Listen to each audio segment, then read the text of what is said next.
গল্প চেকমেট, লেখিকা সারিকা হোসেন। পর্ব নম্বর 5।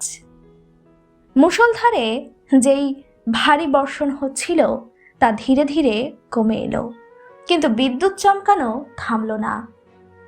এখনো থেকে থেকে আকাশ গুড়গুড় শব্দ ডেকে উঠছে।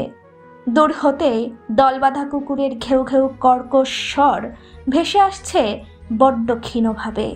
সবকিছু কেমন ভুতুড়ে, গা ছমছমে। বৃষ্টির আভাস পেলেই আজকাল ইলেকট্রিসিটি দৌড়ে পালায়। চারিধারে কোথাও এক ফোঁটা আলোর অস্তিত্ব নেই।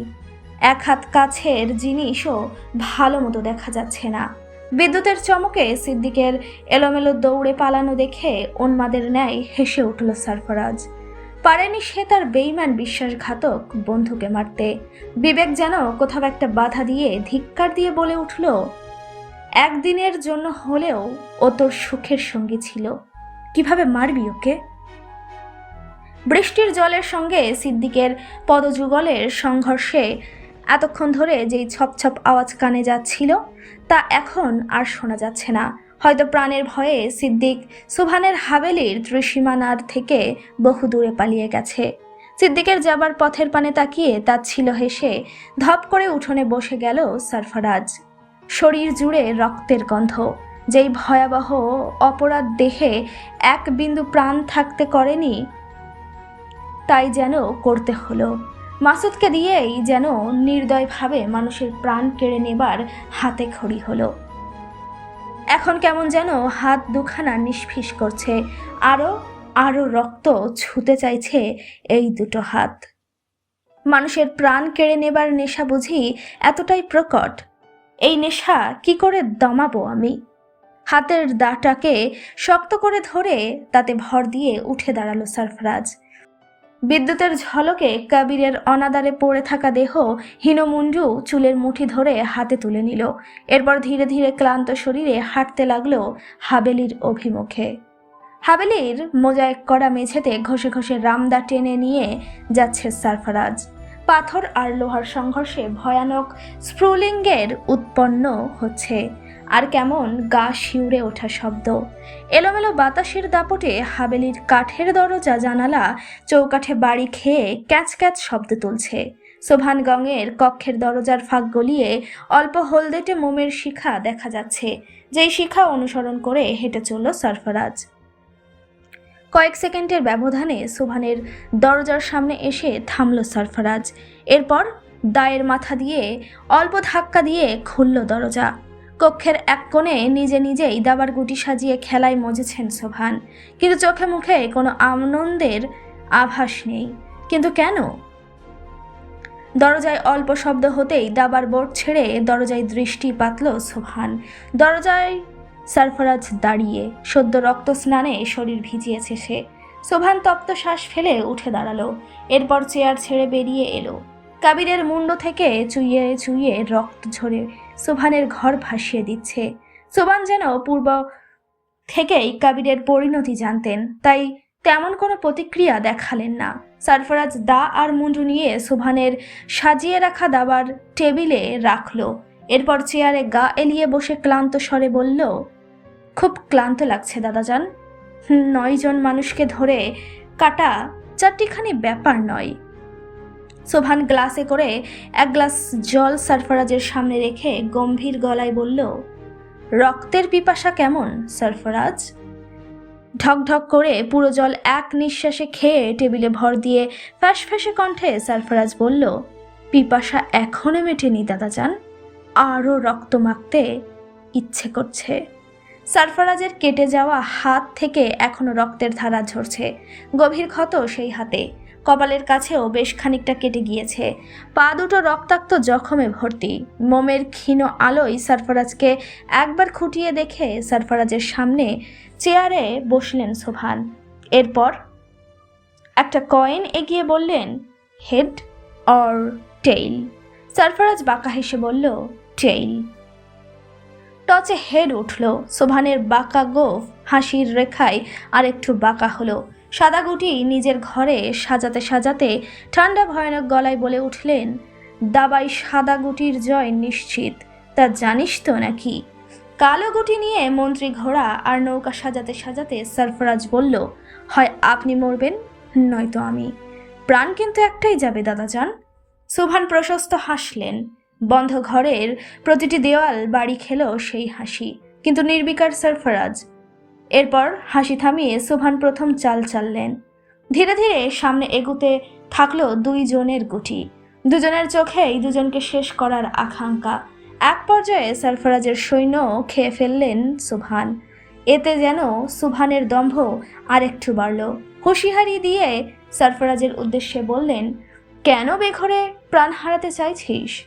প্রত্যুত্তর করল না সরফরাজ। রক্তাক্ত হাতে নিজের গুটি পাশ কাটিয়ে খেলায় মনোযোগ দিল।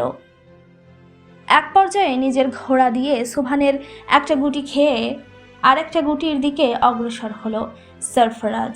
সুবহান যখন নিজেকে বাঁচানোর চিন্তায় মগ্ন, তখন সরফরাজ শীতল কণ্ঠে বলল, আমার মাকে কোথায় রেখেছেন দাদাজান? সরফরাজের প্রশ্নে থেমে গেল সুবহানের হাত। মস্তিষ্ক হলো বিক্ষিপ্ত, গুলিয়ে উঠল সব কিছু। কিন্তু সরফরাজ খেলা থামাতে কঠিন হুঁশিয়ারি দিল। এলোমেলো হাতে একটা গুটি চেলে সুবহান বলল, কে তোর মা? নিজের নৌকা দিয়ে সুবহানের আরেকটা গুটি টার্গেট করে সরফরাজ বলল, আপনি জানতেন আমি আপনার নাতি, তাই না দাদাজান? সব জেনে শুনে কেন এই অভিনয়? সরফরাজের হাত থেকে যেন আজ নিস্তার নেই সুবহানের। তবুও নিজেকে লুকিয়ে রাখার চেষ্টা করলেন সুবহান। সুবহানের চোখের পানে তাকিয়ে সরফরাজ গুনগুনিয়ে গেয়ে উঠল, চোখ যে মনের কথা বলে। সুবহান নাকের পাটা ফুলিয়ে গভীর গলায় বলল, এমন কঠিন মুহূর্তে তোর গান গাইতে ইচ্ছে হচ্ছে? খিলখিলিয়ে হাসল সরফরাজ সুবহানের এহেন প্রশ্নে। এরপর খেলায় মনোযোগী হয়ে শুধালো, নিজের নাতিকে খুন করবার জন্য দলের সবচেয়ে নির্দয় মানুষকে পাঠালেন, বয়সও যে কিনা আপনার নাতির দ্বিগুণ। যদি সত্যিই কিছু হয়ে যেত, তখন মেয়ের সামনে মুখ দেখাতেন কি করে নানাজান? সরফরাজের নানাজান সম্বোধনে সুবহানের পুরো চোখ মুখ অগ্নিবর্ণ ধারণ করলো। হৃদয়ের জ্ঞান হারিয়ে সুবহান চিৎকার করে উঠল, তোর ওই মুখে আমাকে নানাজান বলে সম্বোধন করবি না সরফরাজ। আমি তোর নানা নই। না, আমার কোনো মেয়ে ছিল, আছে। সরফরাজ অমায়িক হাসল। সেই হাসিতে বুকে জমানো কষ্ট ফুটে উঠল। নিজের রক্তাক্ত হাতে সুবহানের হাত চেপে ধরে সরফরাজ ব্যথিত স্বরে বলল, মেয়ে পালিয়ে বিয়ে করেছে বলে এত ঘৃণা? ভালোবাসা কি মহাপাপ নানাজান? হাতের ঝটকায় সরফরাজের হাত ছাড়িয়ে সুবহান বলে উঠল, ভালোবাসা পাপ নয়, কিন্তু মাঝে মধ্যে পাপের চাইতেও বেশি। তোর মা নিজের ভালোবাসা খুঁজতে গিয়ে বাকি সবার ভালোবাসা পায়ে পিষে হত্যা করেছে। সমাজের মানুষের সামনে আমাকে করেছে অপমান অপদস্থ। বিয়ের আসর ছেড়ে পালিয়ে গিয়ে তোর বাবার হাত ধরেছে। তোর নানি একমাত্র মেয়ের দেওয়া আঘাত, সমাজের মানুষের কটু কথা আর বরযাত্রীর কথা অপমান সইতে না পেরে হার্ট অ্যাটাকে মারা গেছে। এতেই কি শেষ? তোর বাপ আমার একমাত্র ছেলেকে সীমান্তে ক্রস ফায়ারে মেরেছে। আমাকে সব দিক থেকে করেছে নিঃস্ব আর অসুখী। এরপর ওই মেয়ের জন্য বুকে দরদ থাকবার কথা? সুবহানের পাল্টা প্রশ্ন শুনে কিছুক্ষণ নিশ্চুপ বসে থেকে নিজের দমিয়ে রাখা ব্যথাগুলো খেয়ে সরফরাজ কম্পিত কণ্ঠে বলে উঠল, এর জন্য আমার বাবাকেও আপনি নৃশংসভাবে হত্যা করেছেন নানাজান। লেফটেন্যান্ট কর্নেল সাদাব শাহজাইনের টুকরো টুকরো লাশ আপনি আপনার মেয়েকেই বক্সে করে উপহার পাঠালেন। কোনো স্ত্রী নিজের স্বামীর এমন নৃশংস অবস্থা সইতে পারে না নানাজান। সুবহান গং কোনো উত্তর খুঁজে পেলেন না। সরফরাজ শুকনো হাসল। এরপর বলল, মামা অস্ত্র পাচারের সাথে জড়িত ছিল। আমার বাবা দেশের একজন সেবক। দেশ রক্ষায় সে তার ডিউটি পালন করেছে মাত্র। জেনে বুঝে কেন নিজের মেয়েকে বিধবা করলেন? ধরেই নিলাম আমার মা বাবা দুজনেই অপরাধী, কিন্তু আমার কি অপরাধ ছিল নানাজান? আমাকে এতিম করলেন কেন? সুবহান কঠিন মুখশ্রী করে সরফরাজের পানে অনিমেষ তাকিয়ে রইলেন। জীবনে আজ প্রথম ছেলেটাকে বিধ্বস্ত ঠেকল সুবহানের কাছে। নিজের মন্ত্রীর গুটি ছেলে সুবহান উত্তর করলেন, তোর মাকে আমি সত্যিই ধরে আনিনি, আর আনলে মোটেও বাঁচিয়ে রাখতাম না। সুবহানের উত্তরে চোখের জল ছেড়ে দিল সরফরাজ।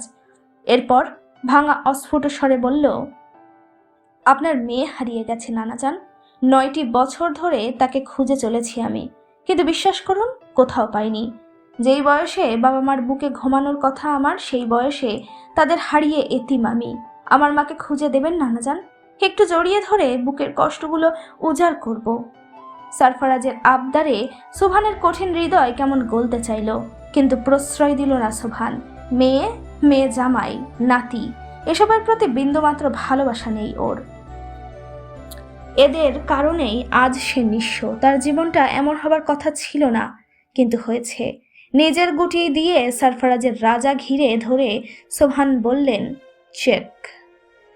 নিজের জীবন আমার জন্য উৎসর্গ কর সারফারাজ, বিশ্বাস কর আমি আর মানুষ নেই, পশুর চাইতে হৃদয়হীন হয়ে গেছি আমি। তোকে বাঁচিয়ে রাখলে এক সময় ভয়ানক ছবল দিবি তুই আমাকে। সব কিছু হারিয়ে এই সাম্রাজ্যে নিজের সুখ গুছিয়ে নিয়েছি আমি, তোর কারণে এই সুখ নষ্ট করতে পারবো না আমি। কথাটি বলেই টেবিলের ড্রয়ার থেকে একটা রিভলভার বের করে সারফারাজের পানে তাক করে নিজের নানার নিষ্ঠুর রূপে ফ্যাল করে তাকিয়ে রইল সারফারাজ। এরপর দাবার বোর্ডের পানে তাকিয়ে খুব সহজেই চেক কাটিয়ে নিল। শুরু করলো পাল্টাপাল্টি আক্রমণ, সময় গড়ালো পলকে পলকে। শেষমেশ নিজের বুদ্ধিমত্তায় সোভানের রানী ঘিরে ফেলল সারফারাজ। সবচেয়ে শক্তিশালী গুটির এমন পরিণতিতে সোভানের হাত থেকে খসে পড়ল রিভলভার। বাঁকা হেসে সারফারাজ বলল, চেক কাটান নয়তো মাথা নত করুন। কথাটা বোধহয় সোভানের ইগোতে লাগলো। ছো মেরে রিভলভার তুলে দাঁড়িয়ে গর্জে উঠে বলল, আমি কখনো হারিনি, আজও হারবো না। আমি তোকে বাঁচতে দেব না সারফারাজ। কথাটি বলেই ট্রিগার চাপতে চাইল সোভান। সোভানকে সেই সুযোগ না দিয়ে খপ করে রামদা তুলে নিয়ে এক কোপ বসিয়ে দিল সারফারাজ। মুহূর্তেই মাটিতে ঢলে পড়ল সোভানের খণ্ডিত দেহ। সোভান এক পতিত দেহের পানে তাকিয়ে সারফারাজ ক্রোধে কাঁপতে কাঁপতে কম্পিত স্বরে বলে উঠল, চেকমেট নানাজান। সম্পর্কের মূল্য আপনি না দিলে আমি একা কেন দেব? ভোরের আলো ফুটল একদম অন্যভাবে। সকাল থেকেই সূর্যখানা তীর্যক আলো বিলিয়ে চলেছে। পাখির কলতানের বিপরীতে কাকের কা কা ধ্বনি কানে তালা লাগিয়ে দিচ্ছে। চারপাশে রক্তের পচে যাওয়া গন্ধ আর মাছির ভনভনানি শব্দে পেট গুলিয়ে ওঠার উপক্রম। হাভেলির আঙিনায় কুকুরের দল ঘেউ ঘেউ করে উত্তাল করে তুলছে পুরো বাড়ি। সবগুলো লাশ স্তূপ করে তার উপর উঠে এক পা ঝুলিয়ে আর এক পা ভাঁজ করে হাঁটুতে মাথা রেখে চোখ বুজে বসে আছে সারফারাজ। হাতে এখনো সেই রক্তাক্ত ভয়ানক দা।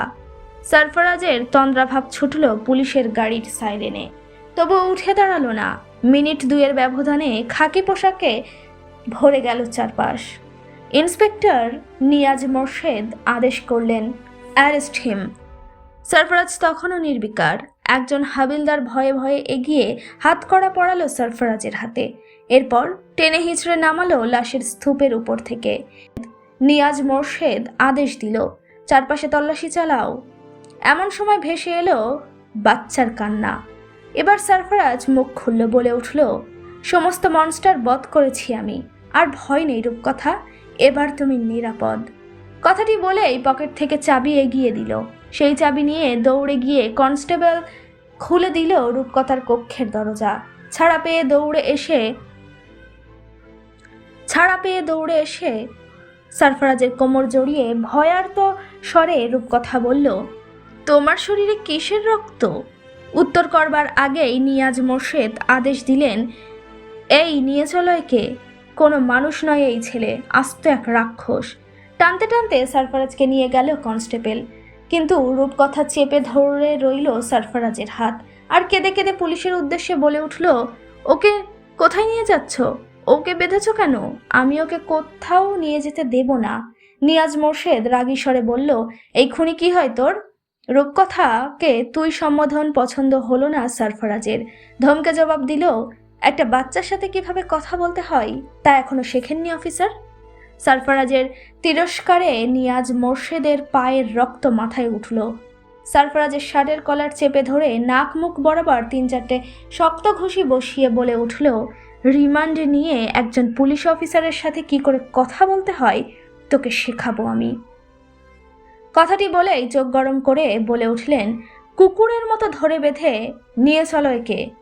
সরফরাজের এহেন অবস্থায় জোরে জোরে কেঁদে উঠল রূপকথা। সে কিছুতেই ছাড়ল না সরফরাজকে। কনস্টেবল হাজারো চেষ্টা করেও সরাতে পারল না তাকে।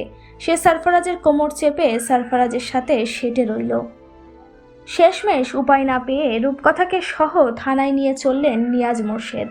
সোভান গংয়ের মৃত্যুতে কেন্দ্র থেকে পুলিশ স্টেশনে চাঞ্চল্য সৃষ্টি হয়েছে। রিপোর্টাররা থানার সামনে ভিড় করেছে ক্যামেরা নিয়ে। বিশেষ শেল্টারে সরফরাজকে গাড়ি থেকে নামিয়ে ভেতরে পৌঁছানোর আগেই রিপোর্টাররা ঝেঁকে ধরল তাকে। নিজেদের উত্তেজনা আর কৌতূহল থামাতে না পেরে একজন রিপোর্টার শুধালো, এতগুলো মানুষের হত্যা এইটুকু বয়সে কিভাবে করলে তুমি? তোমার পরিচয় কি? নিশ্চয়ই তোমার বাবা কোনো হৃদয়হীন খুনি, তাই না? গায়ে খুনির রক্ত বইছে বলেই ঠান্ডা মাথায় এতগুলো মানুষের প্রাণ কেড়ে নিয়ে সুস্থ মস্তিষ্কে দাঁড়িয়ে আছো। রিপোর্টারের কথায় গায়ে দাউ দাউ করে আগুন জ্বলে উঠল সরফরাজের। হ্যান্ডকাফওয়ালা হাতেই ছো মেরে রিপোর্টারের গলা চিপে ধরে ভয়ানক চোখে তাকিয়ে গর্জে বলে উঠল, my father was not a murderer, he was A army officer, lieutenant colonel Sadaf Shahzain. Listen one more time, he was an army officer, not a killer, and this bastard killed him. এই শোনো না, শালো এডিটিং চ্যানেলটা please subscribe করে দিও, আর এরকম নিত্য নতুন গল্প পেতে আমাদের সঙ্গেই থাকুন। পরবর্তী পর্বের জন্য অবশ্যই অপেক্ষা করবেন।